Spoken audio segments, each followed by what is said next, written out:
fabulous, but slightly more hirsute, Nick Tolhurst in, and they're going to chat all things reviews. Good morning, both of you. Good morning. Only slightly more hirsute. Well, I'm just here to sort of ride sidecar, really, while Kate takes it away. And ask me some questions, interject, both of you. So, hello, everybody. I've probably got time to talk about 3 today, and we'll see how we go. So first, I'll start with Bloom, which is a new musical by Tom Gleisner, book and lyrics by Tom Gleisner of Working Dog fame. Have you been paying attention? And all those, The Castle and all those movies. And music by Katie Weston. So it certainly had the audience in the stalls on opening night sort of laughing and whooping at the jokes and characters, etc. I had a few reservations about it, which I'll get to. So like some other musicals, this show explores more serious issues through the lens of comedy, particularly comedy in this one. In this instance, it's the aged care system. Now, you might think not very funny. Rather, the lack of care system really is what they're looking at in this. So Bloom touches upon the plight of our aged population and the crisis in aged care, the lack of qualified staff, financial cost-cutting, capital being more important than people.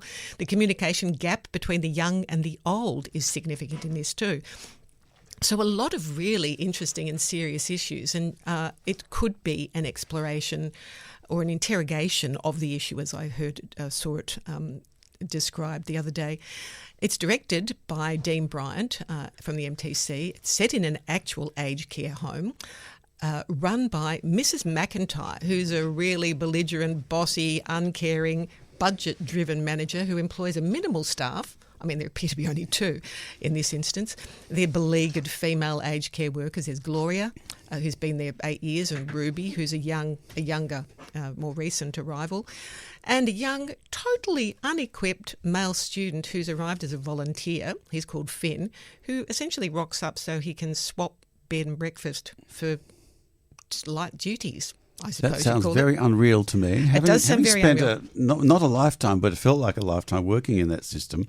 I didn't recognise that at all as a possibility. No, I think it's been created for the purposes of this, that, this is her way of, Mrs. McIntyre's way of getting cheap labour to compensate for the fact that she doesn't like paying people anything or providing any services. I mean, there's this motley crew of elderly residents that all have different ailments and different histories and skills and regrets, half a dozen of them. Essentially, what they have in common is they're neglected and poorly served by this care home, by this woman who is cost-cutting. So they don't get, they just want to feel the sun or see a tree or experience the outside world, and she's cut all their leisure activities. It even gets to the point where she's saying, dinner's at 5, dinner's at 4, dinner's at 3. So it becomes sort of a running gag that they're going to be put to bed, medicated and, shut up. So there are gags there. And there are opportunities for more penetrating analysis of aged care, whether it's through the songs or through the characters or through the narrative. But it doesn't quite hold together. And as I like to say, the new Australian musical. Mm-hmm. I really want to love them. But recently we've had a few that are just not ticking all the boxes, which is disappointing. I don't know if you've seen any others recently. Not really. Well, why do you think that is? It sounds like there's let's say quality control, but well, I think that perhaps is. There was no one over there. What's happened? Well, I think there's a bit of overreach going on. Look, I'm sort of talking without too much consideration, so take this all with a grain of salt.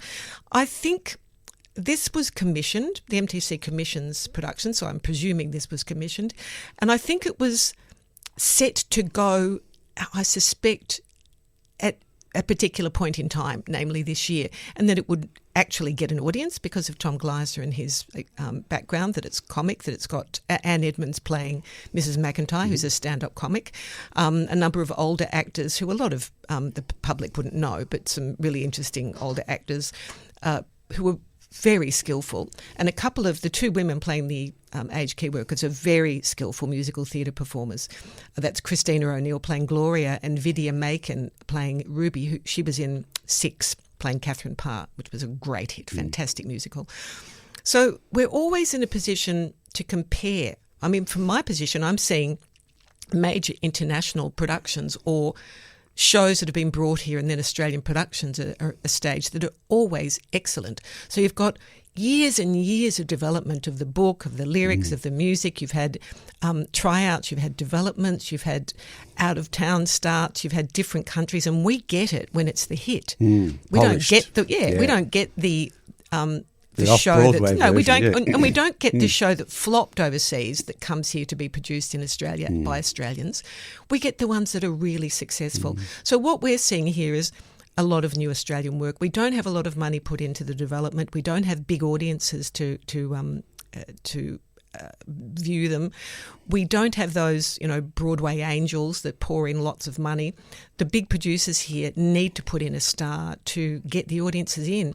So I think this has hit the stage before it's ready. I think it needs some restructuring so that it becomes a much more interesting analysis. Well, not analysis. I don't want to make a musical, analytical, but that it has a drive, a driven narrative, a through line. Yes, I was thinking as you're talking, what was the actual point of it? Well, was it to be a comedy, or was it to make a statement? Or it doesn't know whether it's fish or fowl. It's okay. I'm happy to sort of laugh and cry. I think that's great, but it's just not. It's not cohesive and coherent, even though people were laughing at it. There were lots of gags and quips, but that was interrupting the flow of the narrative.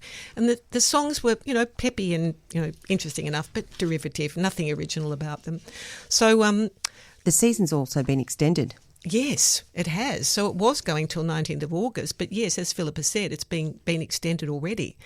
So people are enjoying it, but there've been really mixed reviews. Some people really gave it a glowing response or a review. I've been more equivocal about it. And I think I'll just say, we were talking earlier about how I approach a review. And in some instances, I want to be constructive, make constructive comments, and I'd also need to be critical and tell people what it's like to be in the room, to be a witness to how it is to be in that audience and how people are behaving and how they're responding. Even if it's not my taste, some things I can still talk about positively. But I sometimes bury my quibbles. I was taught that the first week I started reviewing by Robin Usher many years ago at the Melbourne Times. He said, if you want it to sound more positive, bury the quibbles. If you move them up to the top, I have discovered, to my, detriment, if you move the same quibble to the very beginning, people say, oh, you hated that show. If I put exactly the same content but move it around, they think it's positive. It's all to do with the structure of the writing. So it's not an easy life being a theatre reviewer. Me, yes, oh my. And given that, and I know what's coming up from what you've said, so what's next? Well, we've got 222, A Ghost Story by Danny Robbins, an English play. It's at her Maj until the 20th of August, and I believe this is a limited season. It's touring. I tell you what, the surprise ghostly revelation in the last few minutes of this play makes the entire couple of hours worth the wait, because it's such a jolt, and it has a big sign up in bold neon letters. Shh! Don't tell anybody. Keep the secret. So I can't tell you. So directed by Matthew Dunster, it's set in Jenny and Sam's rambling, thoroughly renovated home that they bought. We find out from them. Bought from an elderly Italian woman whose husband has died, and she'd made them promise not to mess around with it, not to destroy all his renovations or buildings and furniture. They did, of course. It's all, modern. So they've disturbed the ghost. They have disturbed the ghost, is what Jenny believes. She's there alone at the beginning with her 11-month-old daughter Phoebe, and her husband Sam's away in some national park studying stars. He's an astronomer writing a book. She hears footsteps above her in her daughter's bedroom. So a man's footsteps walking around the child's room, and then she hears sobbing. And this has happened at 2:22 each night for several nights. She's been there alone. Sam comes back. She's invited their old friend, the university friend, Sam's friend, Lauren. She's a smart but rather dysfunctional psychiatrist played by Ruby Rose. We'll get to that. And Lauren's latest beau, Ben, who's played by Daniel McPherson. You'll note that these are quite well known movie or screen people. He's her builder who never left after he did his her renovations. So over risotto and buckets of wine, the primary topic is the mysterious sounds, the likelihood of a ghost, and Sam, the husband, the scientist, skeptic, not just skeptic, outright disbeliever, while the others are trying to, come to terms with it. We find out that Ben, the builder, is actually connected to the other side. His mother ran seances, and he's got a bit of a gift as well. So very realistic stage, scary moments when these terrible screeching noises, screams, excruciating screams, so loud I had to slam my fist over my ears. They're supposed to be fox cries. Well, they are urban fox cries, which in London makes sense. Here in Melbourne, we don't experience that. So our context doesn't quite ring true. But it's got neat, if not necessarily original, plotting, and it's fast-paced dialogue, and the relationships have some backstory. So it all works. It all on works stage. in terms of Yeah. the script. I believe works. I don't believe it works on this particular stage. And the problem, I believe, apart from McPherson playing the role of Ben, effectively this blokey builder who surprises us with his spiritualism, staunch belief in ghosts, he's the most substantial and believable character. But the other three actors are unconvincing, and Ruby Rose is just completely miscast as Lauren, the sophisticated psychiatrist. Doesn't quite work. She does get drunk, etc. That all makes sense. And the chap playing the husband, his name is Remy He. His dialogue feels rather awkward and pushed. So even with its shortcomings, with that ending, it was worth it. Do you think it's if you suspend your criticism, it's worth going along just to get the big bang at the end? Yeah, probably. Oh, okay. Yeah, probably. So that's constructive. Yes, I think so. And you've got a little bit of time to talk about one more. Telethon Kid. Yes. Similarly, I have reservations, but again, there's an audience, clapping and cheering, and it's hard to tell on opening night because you've got a lot of people who are inside either the theatre community or connected to the actors or the writer or the content of this, which is and you about get the disability. professional laughers as well who You get the laugh professional. at every joke to show that they understand and they're on top of it all. Oh, it's my friend, mate. Yeah, it drives me nuts. I know at opening nights of musicals, often you have people clapping like seals. They go, whoa, whoa, whoa, and they clap, clap, clap like lunatics. And, you have to go on another night. So it's good to go to a sort of, a matinee or something in mid-season. So this is Telethon Kid is written by Alistair Baldwin, who I believe is from Perth. It's at the Malthouse Theatre until the 13th of August. The premise is interesting. He's a man living with a rare genetic disorder, muscular dystrophy disorder himself.